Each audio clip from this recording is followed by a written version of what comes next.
You're listening to the Snob OS podcast, the podcast for Apple snobs.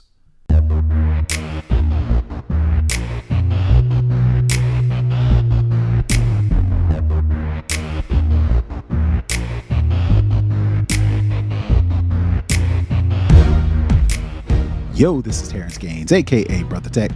And this is Nica Montford, aka Tech Savvy Diva. And welcome back to the Snob OS Show, the show for Apple snobs, where we talk all things Apple and then some. We are back with another episode. This is episode 313 of the Snob OS Show. As per usual, we want to thank everybody for their continued support.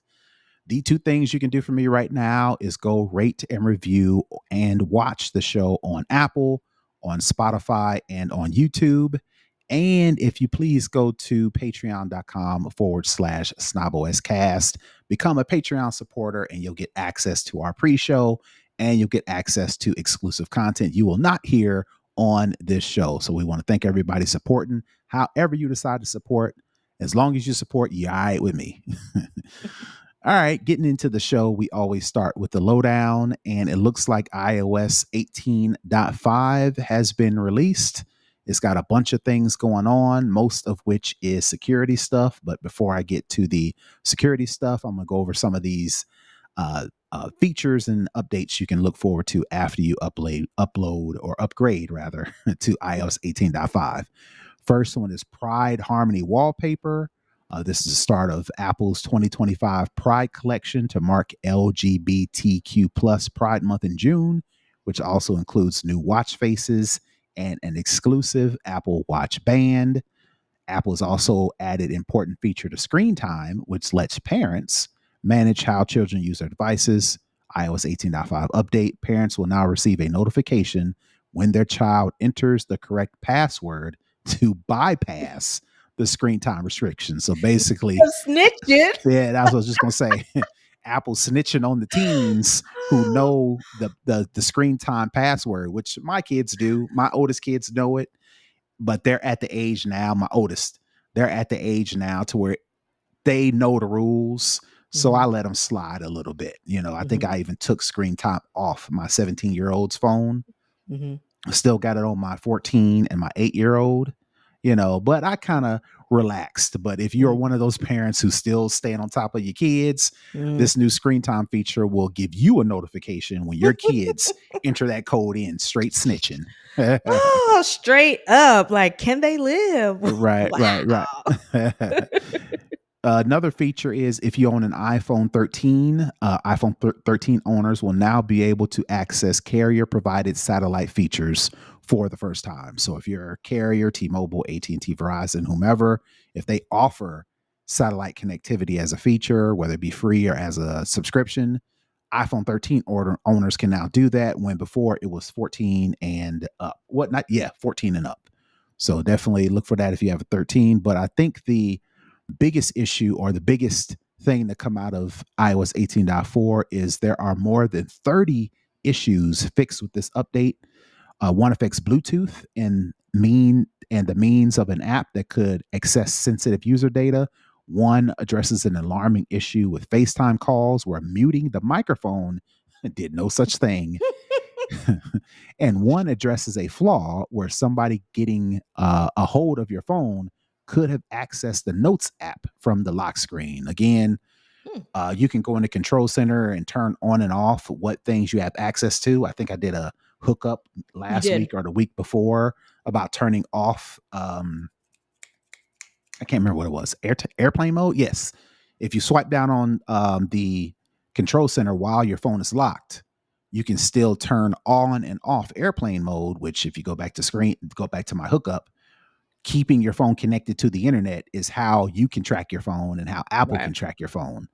These want to turn that off so they can swipe down and reveal control center, turn on and off airplane mode. So where with this one, like I was mentioning, somebody getting a hold of your phone could do the control center swipe down. And if you have the Notes app as one of those control center icons, they can tap that, open up the Notes app, and then get all through your notes. You know, for me, I've got, I ain't got heavily encrypted stuff in my notes, but I got stuff I don't want nobody to see. So I Right. definitely don't want people fumbling around, even if it's just in the Notes app, because I do have passwords in there, but for other accounts, not necessarily Mhm. just web accounts. Right. I've got, you know, all kinds of stuff in there that I don't want Yeah. nobody to see. So Right. definitely I'm looking forward to doing that feature. So is any of those features or updates from iOS 18, interest you as far as what's most important, or is it just all we are ramping up to iOS 19? So they're doing the last little thing. So let's just get it out of the way. Yeah, this seems like a cleanup because usually having this many, small, I won't say small, but not, I guess, sexy fixes. Mhm. It seems like they're just kind of clean up a bunch of stuff before we get to iOS 19. So this stuff will kind of already be baked in and it'll flow in to the new iOS. I just checked my phone to see if the automatic update had updated. It had not. So I'll probably have to kick that off myself tonight. But yeah, I think this is really just kind of like the last update before we get into iOS 19, and they're trying to dump in as many fixes as they can to prepare for iOS 19. All right. And one thing I missed, I would definitely want to add because this bothers me as well. Apple is also making it easier to buy or subscribe to content in the Apple TV app on a Mm. third-party device or smart TV. So instead of just entering their password manually, it means you gotta, whenever you go to on the Apple TV, you come to an app or service, or something you want to purchase, you got to go get your phone, you got to open up the passwords app, you got to Yeah. type the password, or if you're smart, you copy the password, open up the remote app, and then paste the password in there. Instead of doing all that, users will now have the option to authenticate and confirm the purchase using an iPhone. So basically, what happens, you make the purchase, whether you're subscribing to Hulu or Netflix or whatever the case may Mm-hmm. be.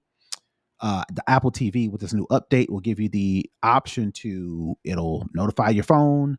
You open up your phone, do your face or touch ID, or enter your password, and you authenticate that way versus trying to jump through hoops. Just you copy and paste the password into the Apple TV app to confirm it. Nice. All right. So moving on to the next story. I got this email. I'm not sure if you got the I email. got the email. Okay. So a lot of people got this email from Lopez Voice Assistant Class Action Settlement email. Mm-hmm. And we've been harping about phishing. We've been harping about don't be opening emails from stuff you don't recognize because that's a phishing attempt. And you pique your interest and you click on it. Now you got a virus on your Mac or your phone or your iPad. So a lot of people saw this email that said Lopez Voice Assistant Class Action Settlement and was like, nah, I don't trust it. Not about to get me. Yeah. So much so that Tech Stories actually ran stories on the fact that a lot of people were deleting or ignoring this email because the email is tied to a Siri voice assistant class action settlement. Basically, what happened was the settlement is related to Lopez versus Apple, a 2019 class action lawsuit that alleged that Apple violated user privacy by recording their conversations and forwarding them to third-party contractors. Apple agreed to the settlement earlier this year, but denied allegations. So, basically it said, we ain't do it, but we know y'all pissed and we probably did do it. So, and we want this to go away. So shut up, take some money, right? Yeah. Which you've seen memes, you've seen commercials, and all do the same thing. You be talking about something, you be talking to somebody about something where you're talking to them in person, or you are talking to them on the phone, or sending text messages, and then boom, you get an email, or boom, you get a Facebook ad, or in this case, Apple, it's alleged that Apple was taking your private conversations and selling it to third party marketers. Now, I'm pretty sure Apple was like, this ain't Terrance Gaines saying these things, but there is a person who has an Apple ID and an Apple account that said these things. You might want to run some ads against that, right? So all that around the world to say, check your email inboxes. As a end result of this settlement, you'll have to go to a website and you'll actually have to submit a claim. It's very, very simple. I actually did it. You go through, authenticate who you are, your email address, your phone number, and then they ask you a couple of questions about the devices that you purchased between, I want to say between September 17th, 2014 and December 31st, 2024. That's 10 years. Yeah. I've had about 5 to 10 phones Yeah. in that course. So they ask you how many phone or how many devices do you want to submit for this claim? And I think they give you 20, either 12. Yeah, there it is.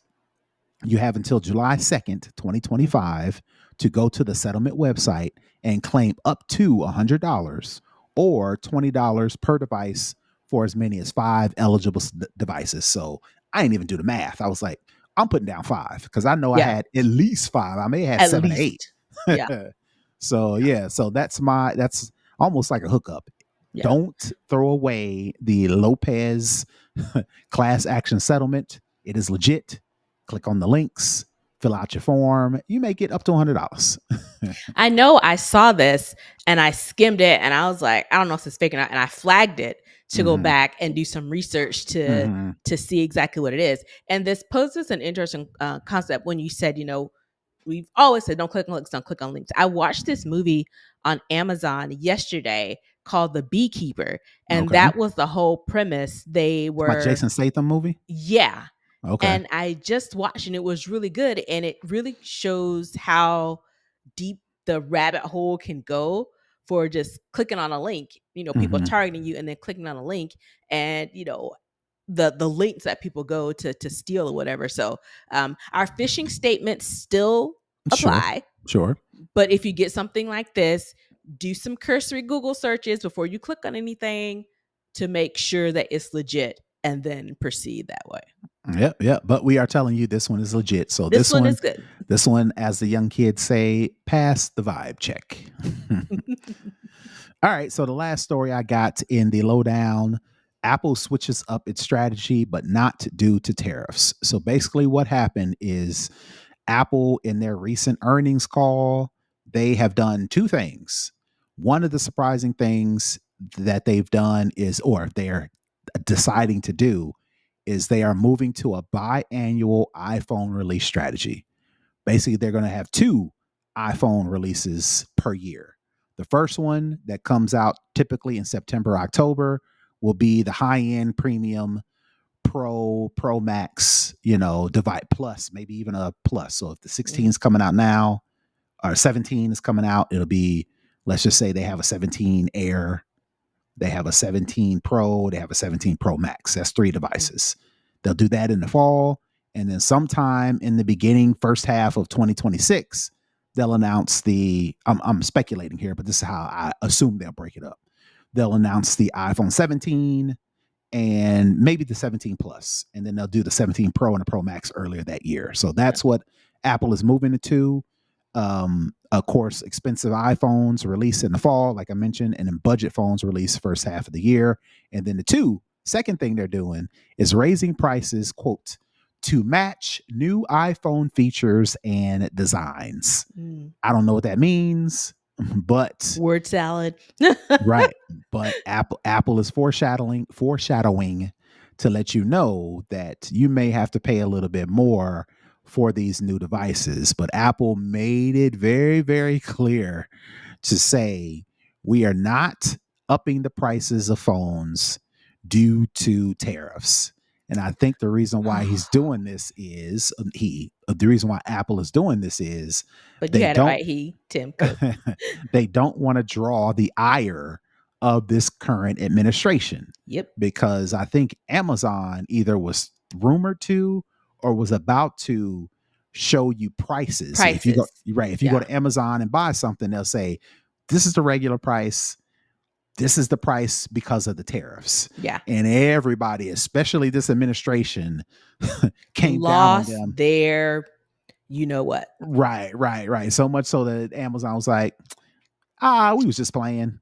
That wasn't even for real. Right. They made that up. Ain't nobody saying nothing about that. Yeah. So Apple, my speculation is Apple read the room and was like, what we don't want to do is be the fall guy for the reason why this economy sucks, because Yeah. Apple didn't raise their prices on iPhones. So Yeah. Apple made a very clear point to say, hey, this is not have to do with any tariffs. We're going to eat some of the costs for the tariffs, but we are raising these prices because we're coming out with all this cool new stuff and we think it's worth the more money. So jury is out on that. But what do you think about Apple switching things up as a result of these tariffs? Is it smart because economics, or are they simping because they're doing it because they don't want to look bad for this administration?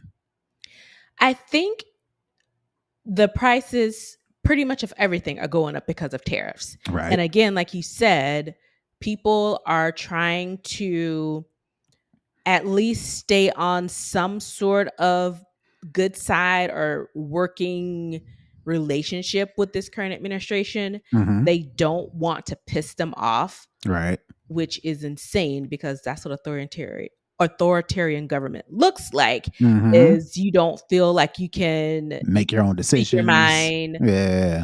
decisions that you would Yeah. normally would do, but you're doing everything under a shroud of not pissing somebody off who's going to make your life even more difficult than it already has. Mhm. And you have to kind of finesse the whole situation to continue to be able to do business, Mhm.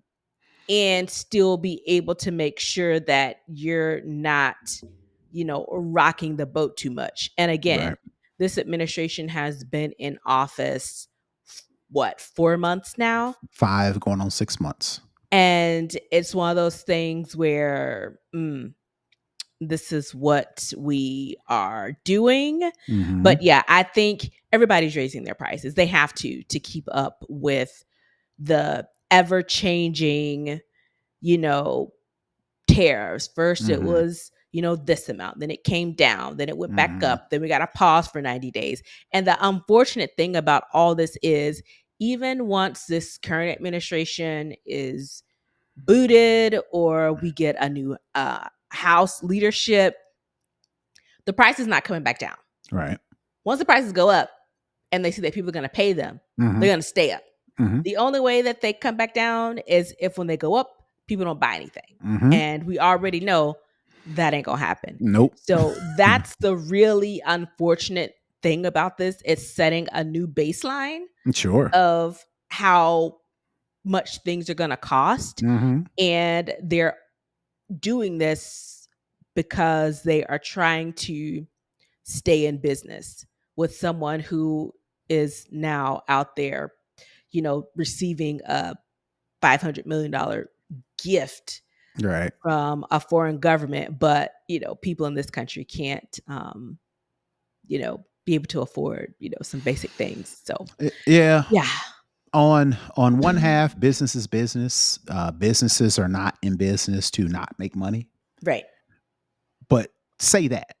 yeah, We're in the business to make money. yeah, These tariffs are going to cost us money. We're not in the business to lose money. So that price, that difference has got to come from somewhere. Unfortunately, we're going to have to raise the prices, yada, yada, yada. Just say that, take the L, right? but they can't.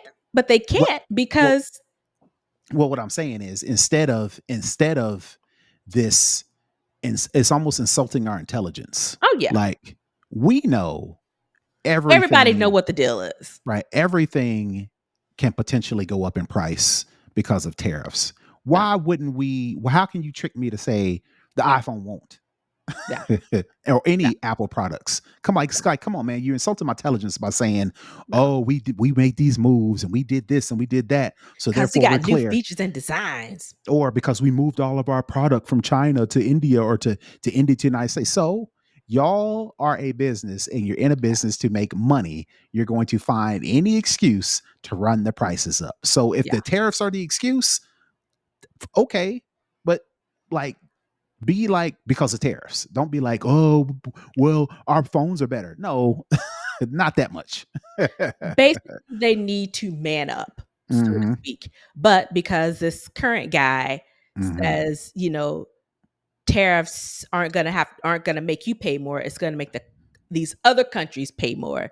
It directly contradicts what he's saying, and they're trying not to say that he's a liar, even though we all know it and we see it. Or at the They very are least, again trying to save face for him, right? which is Or insane. at the very least, not the deal maker he claims to be, right? Child, we've been knew that, but all these pauses, all these delays, all these, we're pausing TikTok ban, we're pausing tariffs, and that's just kicking the can down the road. That's not negotiations. That's just but I digress. One thing I wanted to note was I mentioned that Apple is going to this biannual iPhone release. It's not starting with the iPhone 17. So this current lineup of whatever Apple announces for the iPhone 17, they're going to announce and launch that full product line in October, November. And then following that, maybe with the start of the iPhone 18, they'll do that iPhone 18 Pro, Pro Max in the fall, and then they'll do the iPhone 18 and iPhone 18 Plus in the winter/spring. So I just want to make that note. Nice. All right. So that is going to do it for the lowdown. We're going to move into second string. And I don't know if you are a Temu/SHEIN shopper, but we just talked about tariffs. And luckily for Temu and SHEIN, for now, the Trump administration drops the tariff rate on packages from China valued at under $800 from 120%, which is still a crazy number to even throw out there. We're raising tariffs 120%. So they backed off of that down to 54%. But that's still pretty high for SHEIN haul. And the reason why that's important is because people go on Temu, from my understanding, people go on Temu and they go on SHEIN purposely for the cheap stuff. Yeah. With a 50% increase in the tariff, that's going to equate, it maybe not equally, it may not equally equate to a 50% price increase for stuff we go buy, but that 50% is going to equate to some sort of increase. Yeah. And I wonder if any sort of increase, let's just say something's $5 on Temu or SHEIN, and it goes up to, $7, $8, $10, whatever. Is that going to take the whole point of people going on SHEIN and Temu for cheap stuff if it costs just as much as me going to Amazon to get it? Yeah. I think the funny thing is I've never used Temu. I have used SHEIN in the past. I haven't used it in years, but I've seen people, because I know SHEIN specifically is known for fast fashion. Sure. So you can buy, a full outfit for $5. I mean, literally, it's that cheap. And I've seen people say they had their cart ready to check out, and it was like, oh, I'll go and do it later. And they knew the price, and they came back and they waited. I think it was like April 24th or something. That SHEIN was like, okay, so this date, we got to add some more to cover these tariffs. And they were like, my cart dang near doubled. Like, what the hell? And so it's one of those things where it's still really expensive. It's still really expensive. You're still going to have to pay more than you would have if this nutcase hadn't, I don't know who taught him the word tariff, but somebody did. And he just kind of took it and ran and made it his own thing. Yeah. But, had this been the Harris administration, we wouldn't be having these kind of problems. But any increase is still an increase, especially when people are losing their jobs left and right. Sure. The price of everything, food, I mean, literally everything is going up. And the first thing that's going to be to go is, what people consider luxury items. And in this instance, luxury items is, buying more clothes. It's like, I don't make do with the clothes I already got. I don't have time, or I need to use that money for something else. So I'm not going to go over here and buy the fast fashion, even if it was $10 and it's now $15. That's still an extra $5 that I hadn't budgeted for. So I'm going to have to, either cut it out completely or reduce what I would typically buy to make up the difference. So I certainly hope so. I certainly hope, just like with the last story, talking about the increase in the iPhones, people will find a way to pay for a more expensive iPhone. I wonder if people will find a way to pay for more expensive stuff that they already thought was cheap, right? I think that's the bridge, right? Yeah. I certainly hope people like really not necessarily decrease their spending, but like really like budget and say, all right, we don't know what's going on with these tariffs. We hear 120% increase. Everybody's mumbling, talking, chatting about how expensive things are going to get. Let me get my eggs in a row now. Let me get my ducks in a row now and start the budget and find out, all right, what are we trying to do for vacation for the rest of the year? What are we trying to do for school? What are we trying to do for extracurricular activities? What are we trying to do for whatever the case may be? And holidays, and birthdays, those types of things. Yeah. birthdays, gifts, like do that. Start thinking about that stuff now versus you back against the wall and you can't not afford it because you didn't plan for it ahead of time. And then you get hit with the sticker shock that it's an extra, however much it is, and you're not screwed because you didn't think about this ahead of time. So, and then if you think about it ahead of time, I think that will force a lot of people to not buy as much stuff as they used to, present company included.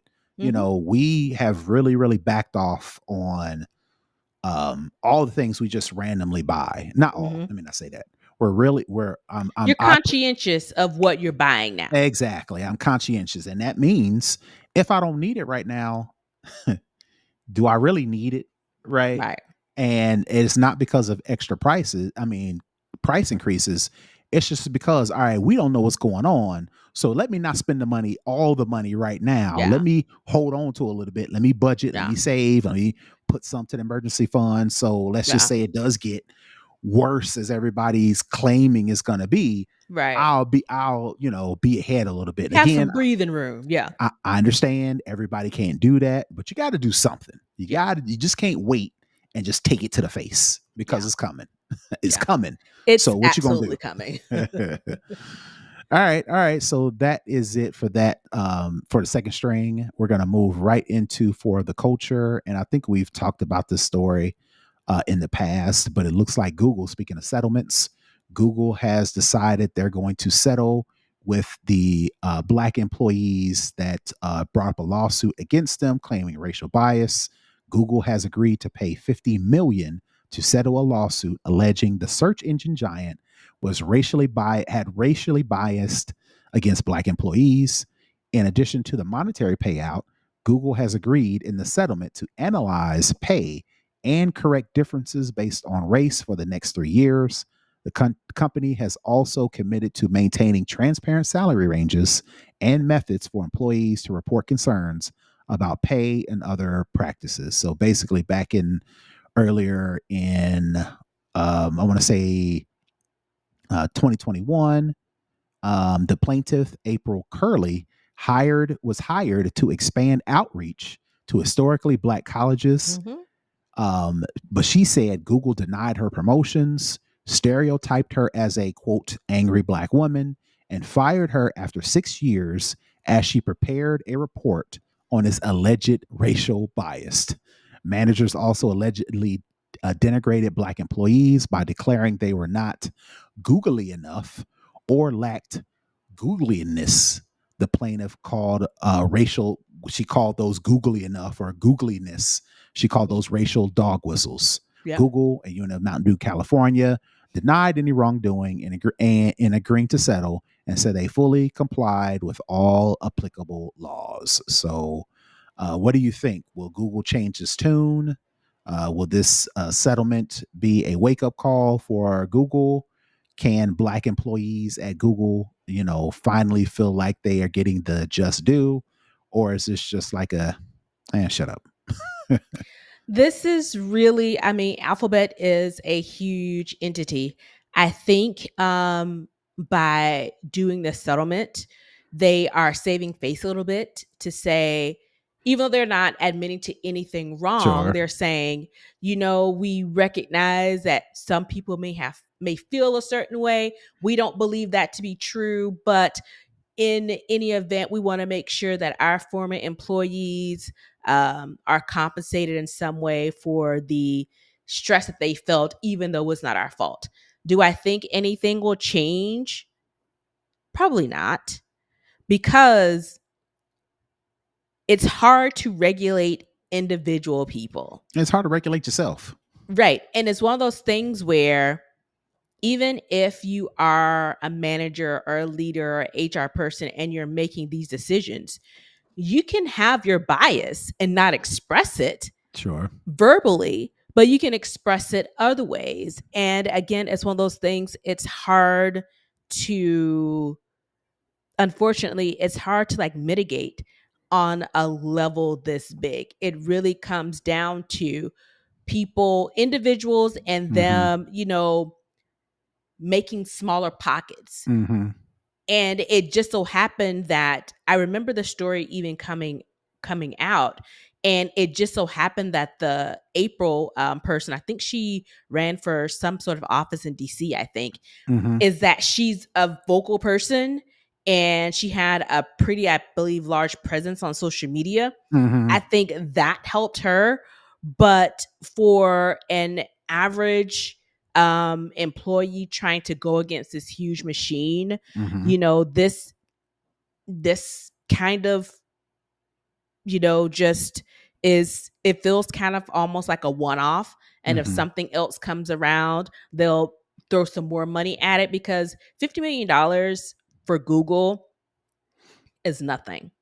And I don't think it hits their reputation in the community that they are having issues with. So this definitely, makes the antennas of Black people go up looking around. But at the same time, the hiring process to go at Google, I know I started the hiring process a couple of times and I ended up stopping it because it was too much. And I was like, this is too much. I like my peace and like my sanity. Y'all can keep this job. Right. But there are some people, because Google is still a prestige company. It's still a prestige company. They still pay a boatload of money to work there. And there's some cachet that Yeah. goes with saying I work for Google. I'm a Googler, or even I'm an ex-Googler if you choose to leave and go do something else. Because you'll see a lot of times in people's bios, they'll say ex-Facebooker or ex-Googler or ex-Apple employee. They put those names in their bio, in their headline, because they want you to know I went through the process and I actually worked there. So that gives me some, advanced, cachet in this environment to say that I worked at, these types of places. And I don't think it's going to change the way that people use Google. I don't think it's going to change Black and other people of color from applying and working there. It's just one of those things where, unfortunately, you have to kind of work within the group that you're in. So if you're in, say, data at Google and your specific data team, you say you're working on YouTube, whatever, that's your group. You try and make changes and try and make that environment, as best you can. And then let everybody else worry about their own parts of, what directly impacts them on the day-to-day. Because otherwise, taking on something that big and dismantling for something as large as, systematic racism, it is pretty hard. And tack on to that where we are in this country now and what people feel comfortable doing, what they feel emboldened to do and to say based on this current administration. It's like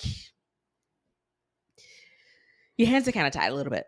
Yeah, I don't see any too much stuff changing at Google, because the fact that they fired her because she was about to prepare and present a report that they asked her to do on its own alleged racial bias. Yeah. They was like, nah, we don't want to hear that. We'd rather just fire you. So the fact that they did the math in their head and said, we would rather fire you and deal with whatever consequences that we have to deal with monetarily, just so Nobody sees the report. Nobody sees this report. Tells me all I need to know about the future of bias at Google. Yeah. And it shows you how bad it is if they probably, because I mean, when you're compiling something like this, you have leadership you report to and you kind of like give them progress.